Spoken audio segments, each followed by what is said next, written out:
So welcome to Wealth Talks with Yashvi. क्या आप जानते हैं एक रिटेल इन्वेस्टर और एक वेल्दी इन्वेस्टर के बीच सिर्फ एक स्ट्रैटेजी का फर्क होता है। आज हम वही स्ट्रैटेजी डिकोड करेंगे एक ऐसे एक्सपर्ट के साथ जो पिछले काफी सालों से लोगों को फाइनेंशियल फ्रीडम दिलाने में हेल्प कर रहे हैं। So please welcome founder of money Mantra mister वीरल भट्ट सर। नमस्कार सर, कैसे हैं आप? नमस्कार यशवी। मैं बढ़िया हूँ। आप कैसे हैं? जी मैं भी बढ़िया। It's an absolute pleasure to have you on Wealth Talks sir. My pleasure. So, before constructing a portfolio, it is always advised that safety net should be made. That is an emergency fund. So, how should a retail investor put their money for emergency fund, considering inflation, safety, and liquidity? Absolutely Yashvi, अगर आप देखेंगे तो financial planning, कोई भी investments, कोई भी निवेशक जब सोचता है कि उनको निवेश करना शुरू करना है या इन्वेस्टमेंट्स प्लानिंग करनी चाहिए, या कहाँ पे उन्होंने कोई वीडियोस देखे या किसी से बात की, राइट, फैमिली फ्रेंड्स के साथ, तो हमेशा एक पर्टिकुलर पॉइंट पे तो उनके कैरियर में यानी उनके इन्वेस्टमेंट्स की जर्नी में ये इंपॉर्टेंट एस्पेक्ट होता है कि जो भी इन्वेस्टमेंट्स वो करे और वो फाइनेंशियल प्लानिंग के पॉइंट ऑफ व्यू से, यानी जो उनका एक पाथ होना चाहिए, जो एक रास्ता होना चाहिए, वो फाइनेंशियल प्लानिंग का होना चाहिए। और जब हम फाइनेंशियल प्लानिंग की बात करते हैं यशवी, तब सबसे इंपॉर्टेंट और सबसे पहला जो एक स्टेप होता है वो है कंटीजेंसी प्लानिंग, और या तो जो आपने कहा कि इमरजेंसी प्लानिंग। तो अगर इमरजेंसी प्लानिंग के पॉइंट ऑफ व्यू से सोचे तो तीन फाउंडेशंस बहुत ही इंपॉर्टेंट होते हैं जब उनको, या जब कोई पर्टिकुलर फाइनेंशियल एडवाइजर या कोई पर्टिकुलर फाइनेंशियल प्रोफेशनल उनको कहता है कि सबसे पहले, यानी प्रॉपर इन्वेस्टमेंट के पहले सबसे पहले जो स्टेप होता है वो होता है कंटीजेंसी या इमरजेंसी प्लानिंग का। बट उसके भी तीन फाउंडेशन होते हैं। एक फाउंडेशन होता है सेफ्टी, यानी जब जो भी आप इन्वेस्टमेंट्स करने के लिए सोच रहे हो या जो भी आप इमरजेंसी के पॉइंट ऑफ व्यू से इन्वेस्टमेंट कर रहे हो या करना चाहते हो या करने की सोच रखते हो, तब सबसे पहले सेफ्टी आती है। यानी सेफ्टी यानी कैपिटल प्रोटेक्शन सबसे इंपॉर्टेंट होता है। आप ऐसा मत सोचकर इन्वेस्टमेंट्स करिए कि नहीं, इमरजेंसी प्लानिंग करना है, आपने इंपॉर्टेंट समझ लिया और आपने उसको इक्विटी में इन्वेस्टमेंट कर दिया।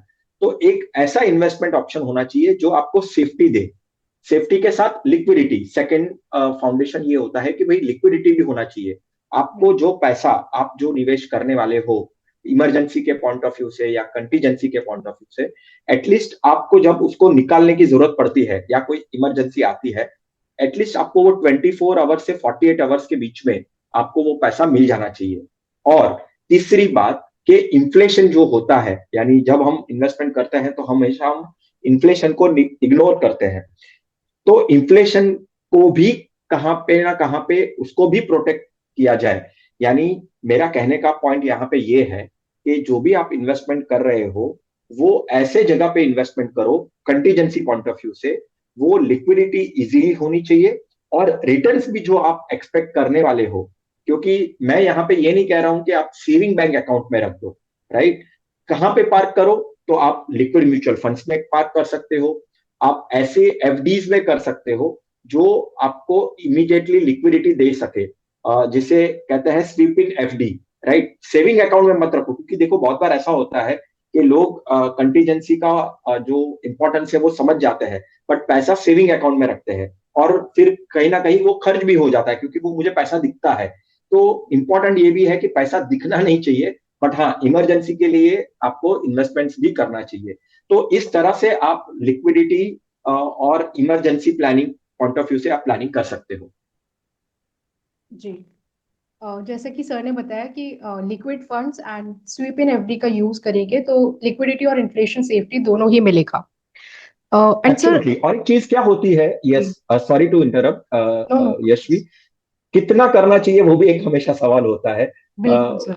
मुझे लगता है कि एटलीस्ट 3 to 6 मंथ्स का जो मंथली एक्सपेंसिस होता है जी। वो पहले आपको सेट असाइड रखना चाहिए। यानी आप जब भी इमरजेंसी प्लानिंग करने के लिए सोचते हो तो 3 to 6 मंथ्स का मंथली एक्सपेंसिस आपको रखना चाहिए। और अगर आप सेल्फ एम्प्लॉयड हो यानी आप बिजनेसमैन हम्म। हो तो कम से कम 9 to 12 मंथ्स का इमरजेंसी आपको प्लानिंग करके रखना चाहिए, कॉन्टीजेंसी और इमरजेंसी पॉइंट ऑफ व्यू से। बिल्कुल सर। सर, ये तो सभी बता देते हैं आजकल, चाहे हम सोशल मीडिया पे देखें या नॉर्मली भी, कि do step up SIP, do this, do that. But what is that one thing or many things that need not to be done from a retail point of view? Absolutely. देखिए, अभी तो अगर हम देखें तो mutual fund सही है campaign जो एमफी ने स्टार्ट किया था, वो काफी सही से लोगों के बीच में गया, लोगों ने अंडरस्टैंड किया। और अगर आप रिटर्न्स पे निकाल कर देखेंगे, अभी तो डेफिनेटली ये टाइम जब हम बातें कर रहे हैं तभी तो markets in a red zone, यानी मार्केट काफी वॉलेटाइल और नेगेटिव है, राइट। और पिछले 18 महीनों से वो नेगेटिव है। बट अगर आप देखेंगे तो ओवरऑल जो हिस्ट्री है या परफॉर्मेंस है, 7 years time frame, 10 years time frame, 15 years time frame, right, और मोर देन दैट ऑल्सो, काफी अच्छी तरीके से परफॉर्मेंस परफॉर्मेंस दिया है। तो अगर आप देखें तो ये जो इन्वेस्टमेंट जर्नी होती है लोगों की, उसमें क्या आपको ध्यान रखना चाहिए इन टर्म्स ऑफ क्या नहीं करना चाहिए, वो मैं डेफिनेटली पॉइंट आउट करूंगा। कुछ मिस्टेक्स करते हैं लोग, इन्वेस्टर्स, और स्पेशली जो रिटेल सेगमेंट होता है, रिटेल इन्वेस्टर्स होते हैं। पहले तो सोशल मीडिया और यूट्यूब के टिप्स के ऊपर ध्यान रखना, क्योंकि बहुत बार जब हम स्टॉक मार्केट में निवेश करने की सोचते हैं ना, तब हम बहुत ज्यादा इन्फ्लुएंस हो जाते हैं सोशल मीडिया के रील्स के ऊपर और यूट्यूब के वीडियोस के ऊपर। देखिए, उसको सुनना गलत नहीं है, मैं ये नहीं कह रहा हूं कि आप मत सुनिए, बट वो सुनने के बाद जो आप एक्शन लेते हैं ना, वो गलत हो जाता है।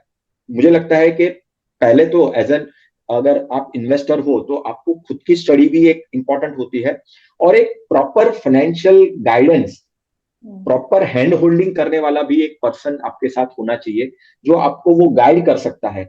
अभी का ही मैं अगर एग्जांपल ले लूं, ऐसे वॉलेटाइल मार्केट में, ऐसे रेड जोन के मार्केट में, आप आपके खुद के पॉइंट ऑफ व्यू से, खुद के जजमेंट के पॉइंट ऑफ व्यू से अगर डिसीजंस लेंगे तो बहुत ही गलत होगा। बट अगर आप कोई पर्टिकुलर प्रोफेशनल के साथ बैठेंगे, आपके पोर्टफोलियो को एनालिसिस करेंगे, तो आपको बहुत सही से समझ आएगा कि कैसे एग्जैक्टली करना चाहिए।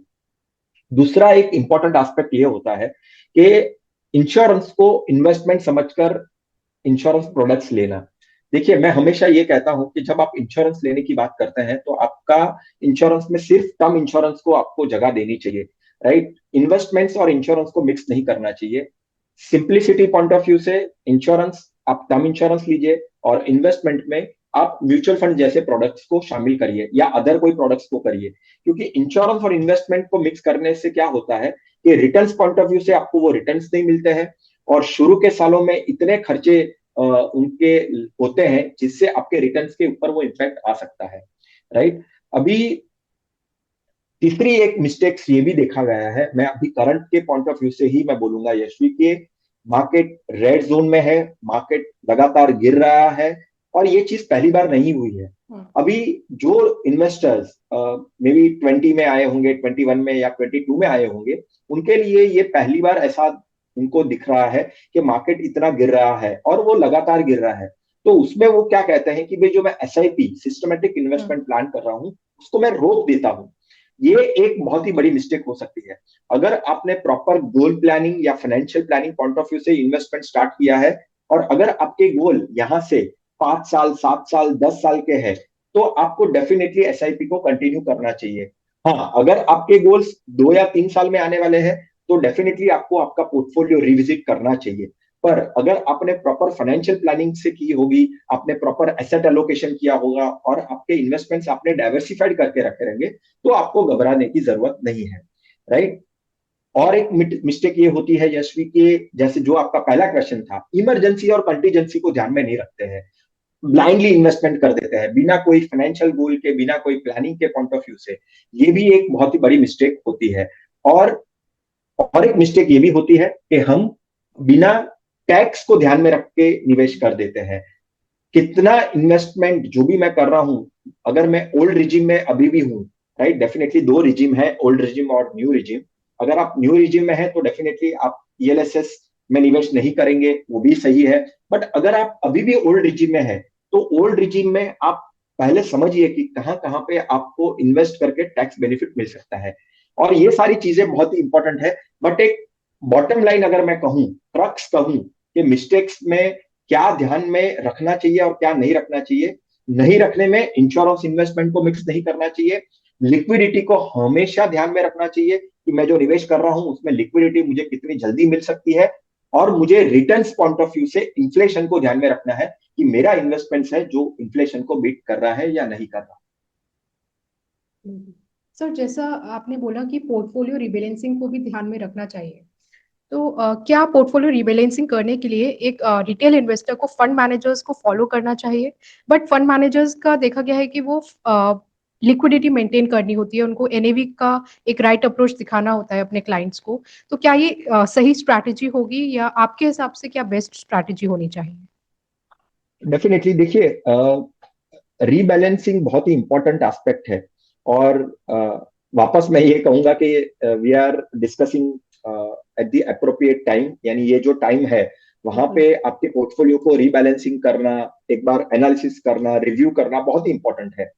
देखिए, फंड मैनेजर्स के गोल्स और रिटेल इन्वेस्टर्स के गोल्स में डिफरेंस हो सकता है, राइट। फंड मैनेजर के लिए क्या इंपॉर्टेंट होता है कि लिक्विडिटी मेंटेन करनी रहती है पोर्टफोलियो में, क्योंकि अगर कहीं पे भी कहाँ पे भी रिडम्पशंस अगर अचानक आ जाते हैं तो उसको मेंटेन करना पड़ता है। और उनको एनएवी के परफॉर्मेंस को भी दिखानी होती है, peer comparison point of view से, बेंचमार्क के पॉइंट ऑफ व्यू से, राइट। तो फंड मैनेजर के लिए तो डेफिनेटली इंपॉर्टेंट रीबैलेंसिंग का होता ही है, बट उसके गोल्स और रिटेल इन्वेस्टर्स के गोल्स को मैच नहीं कर सकते। रिटेल इन्वेस्टर को रीबैलेंसिंग के स्ट्रेटेजी में क्या करना चाहिए, उनको एनुअल रीबैलेंसिंग का सोचना चाहिए एक बार, कि भाई जो मार्केट जो हिसाब से है, क्या मुझे इक्विटी और डेट में मेरा रीबैलेंसिंग करना चाहिए कि नहीं करना चाहिए, राइट। तो वो एक इंपॉर्टेंट पार्ट होती है। और एसेट एलोकेशन के ऊपर हमेशा ध्यान देना चाहिए जब रिटेल इन्वेस्टर अपना रीबैलेंसिंग कर रहा है, कि मेरा डेट में कितना होना चाहिए, मेरा इक्विटी में कितना होना चाहिए। मैं कल ही किसी के साथ बात कर रहा था यशवी, पोर्टफोलियो के लेके, और तब हमने थोड़ा सा एक प्रैक्टिकली एक अप्रोच लिया कि देखिए, बेसिकली वो क्या हो गए थे, वो मार्केट्स के रेड जोन से, मार्केट के नेगेटिविटी से, मार्केट की वॉलेटिलिटी से वो डर गए थे। तो मैंने उनको एक कहा कि देखिए, आपने आपका पूरा पोर्टफोलियो, यानी जब हमने इन्वेस्टमेंट एग्जीक्यूट किया तब एक तो आपके जो भी फाइनेंशियल गोल्स थे वो लॉन्गर टर्म थे, आप इक्विटी के रिटर्न के पॉइंट ऑफ व्यू से अट्रैक्ट हुए, और आपने कहा कि नहीं, मुझे विरल पूरा पोर्टफोलियो इक्विटी में रखना है। पर मैंने ये कहा, यानी जब हम रिव्यू कर रहे थे, रीबैलेंसिंग कर रहे थे, कि 20-30% पोर्टफोलियो आपका डेट और फिक्स रिटर्न्स में भी होना चाहिए। क्यों होना चाहिए? ऐसी जब वॉलेटिलिटी आती है, ऐसी जब मार्केट डाउनसाइड जाता है, आपको 20-30% का पोर्टफोलियो, आपका डेट का पोर्टफोलियो, फिक्स रिटर्न का पोर्टफोलियो आपको कुशन देता है, डाउनसाइड को प्रोटेक्ट करने में मदद करता है। तो इस तरह से रीबैलेंसिंग होनी चाहिए। पर सबसे इंपॉर्टेंट क्या है यशवी, के आपके investments goal planning point of view से करना, गोल डिफाइंड होने चाहिए आपके इन्वेस्टमेंट्स के। आप अगर short term, medium term, long term, ऐसे सिंपली 3 बाइफर्केशन करके भी आपकी प्लानिंग करोगे ना, तो आपकी ये मार्केट वॉलेटिलिटी या मार्केट का डाउनसाइड आपको आपको फर्क नहीं पड़ेगा, आपको चिंता में नहीं डालेगा। और इसीलिए भी रीबैलेंसिंग और reassessment of your investment is very much necessary.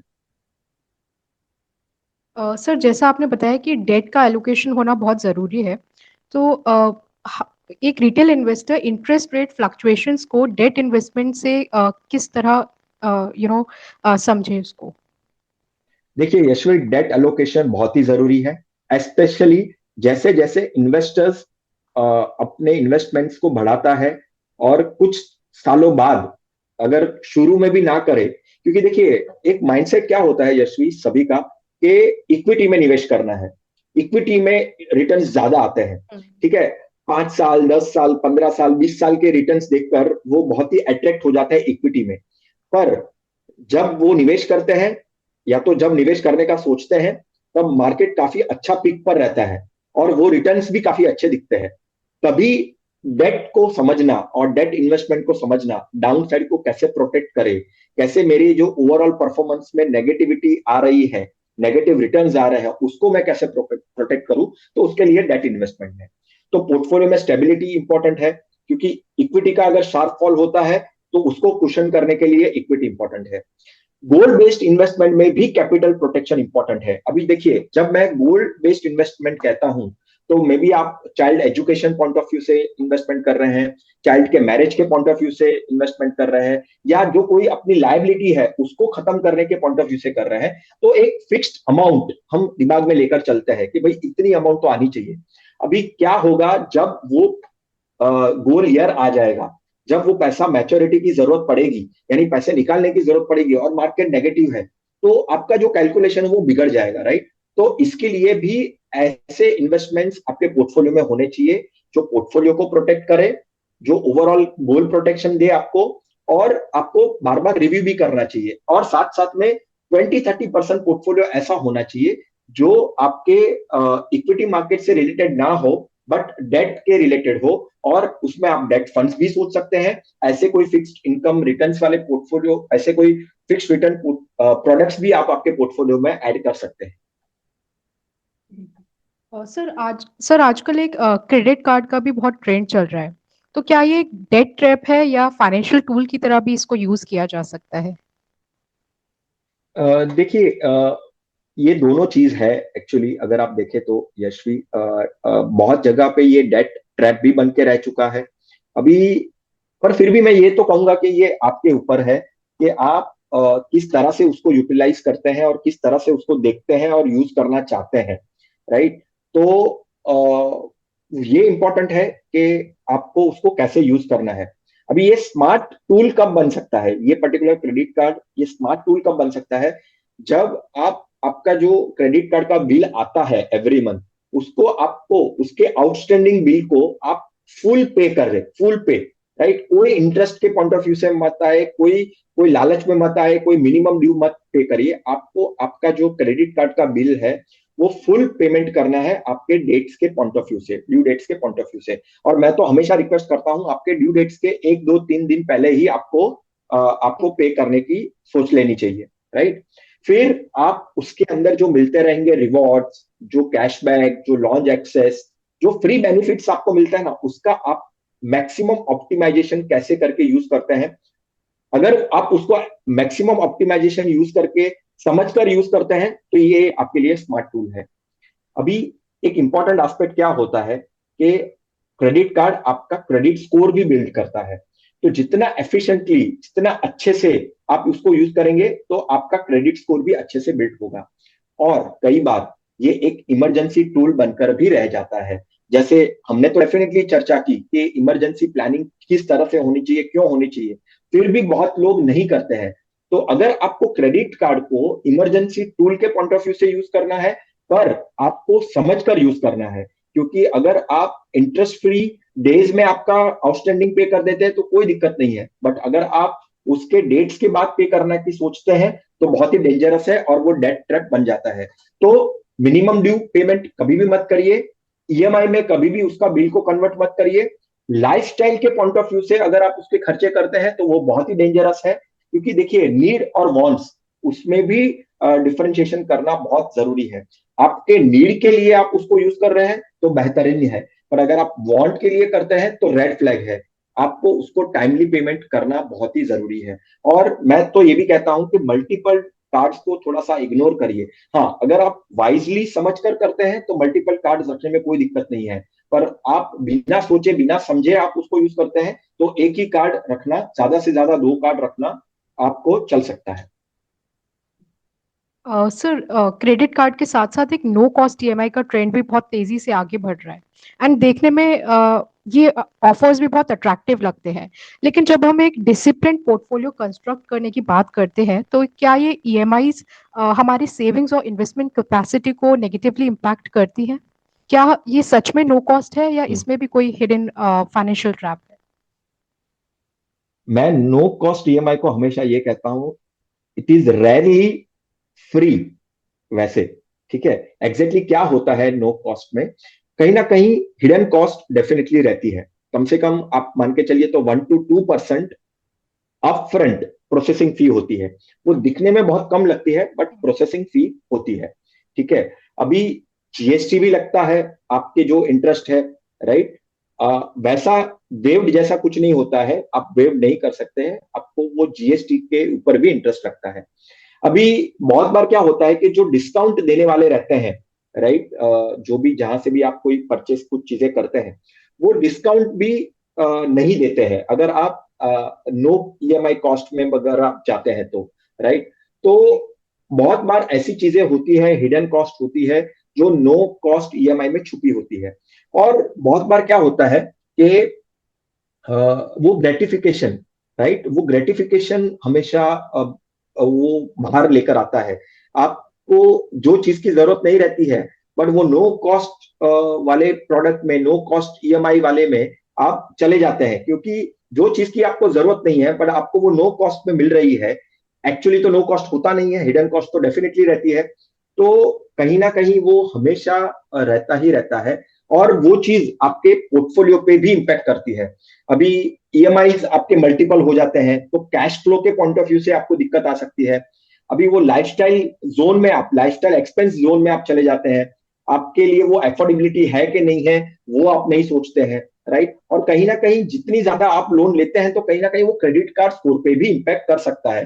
तो मुझे लगता है कि नो कॉस्ट ईएमआई को भी एक वो ट्रैप जैसा है। पर अगर आप उसके जो क्लॉजेस है, उसकी जो फ्रेमवर्क है, वो अगर आप अंडरस्टैंड करते हैं और समझते हैं, तो आपको नो कॉस्ट ईएमआई में आप जा सकते हैं। बट आप बिना समझे करते हैं तो वो एक ट्रैप में, वो डेफिनेटली वो कन्वर्ट हो सकता है। बिल्कुल, यानी सोच समझकर अगर आप यूज़ करते हैं तो नो कॉस्ट भी एक फाइनेंशियल टूल बन सकता है। सर, हाल ही में हमने देखा कि लाइफ साइकिल फंड्स इंट्रोड्यूस किए गए थे। तो मेरा सवाल रिटायरमेंट प्लानिंग से लेकर है कि क्या बेस्ट एलोकेशन होना चाहिए रिटायरमेंट प्लानिंग के लिए? देखिए, रिटायरमेंट प्लानिंग यहाँ पे अगर हम देखते हैं ना, देखिए ये हमेशा है ना, वर्ड्स में ही रह चुका है। अभी भी लोग रिटायरमेंट प्लानिंग को इग्नोर करते हैं, समझते नहीं है कि रिटायरमेंट प्लानिंग का इम्पोर्टेंस क्या है। देखिए, जब मैं भी पर्सनली यशवी कोई 30 ईयर ओल्ड या 35 ईयर ओल्ड पर्सन से बात करता हूँ, तो they don't believe in a long term planning, right. क्योंकि अगर मैं रिटायरमेंट की बात करता हूँ, तो वो पोर्ट्रेट होता है कि जब मैं बूढ़ा हो जाऊंगा तब की बात है। और वो बूढ़ा, यानी वो उतना लॉन्ग विजन लेकर सोचना ही नहीं चाहते हैं। और that is a wrong approach actually in my way. आपको इंपॉर्टेंस रिटायरमेंट पे देखिए, अगर आप प्राइवेट जॉब करते हैं, और या तो आप अगर सेल्फ एम्प्लॉयड भी है, तो आपको कोई पेंशन देने नहीं आने वाला है, राइट। और यशवी, एक बात तो मैं हमेशा बहुत ही जोरों शोरों से बात करता हूँ लोगों से कि आप जब 30s 40s 50s में हो, तो आपको कहीं ना कहीं आपके जो दूसरे फाइनेंशियल गोल्स है ना, या आपको पैसों की भी रिक्वायरमेंट है ना, तो आपको लोन मिल जाएगी। पर रिटायरमेंट पे जब आप 60 के हो जाएंगे ना, तो आपको कोई लोन देने वाला आने वाला नहीं है, राइट। तो ये एक ऐसा गोल है जो बहुत ही इंपॉर्टेंट है, जिसके लिए आपको कोई लोन देगा नहीं, राइट। तो अभी से जितना जल्दी हो सके, एटलीस्ट आपको 10 से 15 साल आपको फोकसली उसके लिए प्लान करना चाहिए, जिससे आपके 60 साल के बाद का जो साल है, मे बी 70 ईयर्स तक, मे बी 80 ईयर्स तक, मे बी 90 ईयर्स तक, मे बी अगर आप 100 ईयर्स तक जी गए, तो आप ओवरऑल प्लानिंग कैसे करेंगे। तो रिटायरमेंट प्लानिंग सबसे इंपॉर्टेंट एस्पेक्ट है। मैं सबसे ऊपर, सबसे फर्स्ट में रखता हूं उसको, क्योंकि रिटायरमेंट प्लानिंग पे आपको कोई लोन देने आने वाला नहीं है। आप जितना जल्दी और जितना अच्छी तरीके से और जितना सीरियसली प्लान करेंगे, उतना आपके लिए बहुत ही इंपॉर्टेंट रहेगा। अ, सर, क्या बेस्ट एलोकेशन होना चाहिए रिटायरमेंट प्लानिंग के लिए? देखिए, इक्विटी एलोकेशन बहुत इंपॉर्टेंट है। आपने कहा लाइफ साइकिल फंड्स, अभी तो डेफिनेटली सर्कुलर में सेबी ने सिर्फ इंट्रोड्यूस किया है, और वो एज पॉइंट ऑफ व्यू से एसेट एलोकेशन करके दे देगा। क्योंकि आज अगर हम खुद से करने चाहे, तो एसेट एलोकेशन बहुत ही इंपॉर्टेंट हो जाता है, और बहुत बार इग्नोर भी हो जाता है। हम सोचते तो है, राइट, पर वो कर नहीं पाते हैं। इसीलिए शायद से सेबी का इंटेंशन है कि एक ऐसा properly structured life cycle funds आना बहुत ही इंपॉर्टेंट है, जिससे किसी पर्टिकुलर इंडिविजुअल को कोई पर्टिकुलर गोल के पॉइंट ऑफ व्यू से इन्वेस्टमेंट करना है, तो वो इक्विटी टू डेट एलोकेशन अपने आप ही वो फंड करके दे देगा, राइट।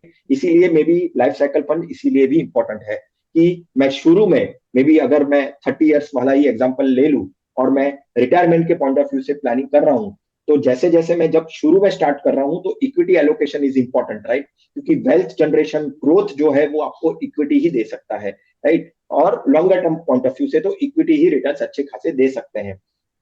पर जब मैं रिटायरमेंट के नजदीक आऊंगा, मे बी जब मैं 50s में हूंगा तो मेरा डेट डेट का एलोकेशन बढ़ जाएगा। जब मैं 55 हो जाऊंगा तो मेरा और बढ़ जाएगा। तो शुरू में इक्विटी, और जब मैं गोल अप्रोच कर रहा हूँ, राइट, तब वो डेट में ज्यादा एलोकेशन हो जाएगा, जिससे मेरा प्रोटेक्टेड भी रहे मेरा पोर्टफोलियो, और इक्विटी की वॉलेटिलिटी भी आती है तो भी मुझे इतना प्रॉब्लम ना आए मेरे ओवरऑल रिटर्न्स में। तो डेफिनेटली इक्विटी डेट का रेशियो बहुत ही इंपॉर्टेंट है। उसमें ऐसे लाइफ साइकिल फंड्स बहुत ही अच्छे से काम कर सकते हैं, बट उसमें एग्जैक्टली कैसे फंड्स आएंगे, क्या आएंगे, कब आएंगे, वो क्लैरिटी तो अब तक नहीं है। But retirement point of view से एक आपको प्रॉपर एक स्ट्रेटेजी बहुत ही इंपॉर्टेंट है, जहां पे आपको इक्विटी और डेट दोनों एसेट क्लास की इंपॉर्टेंस होनी चाहिए आपके पोर्टफोलियो में।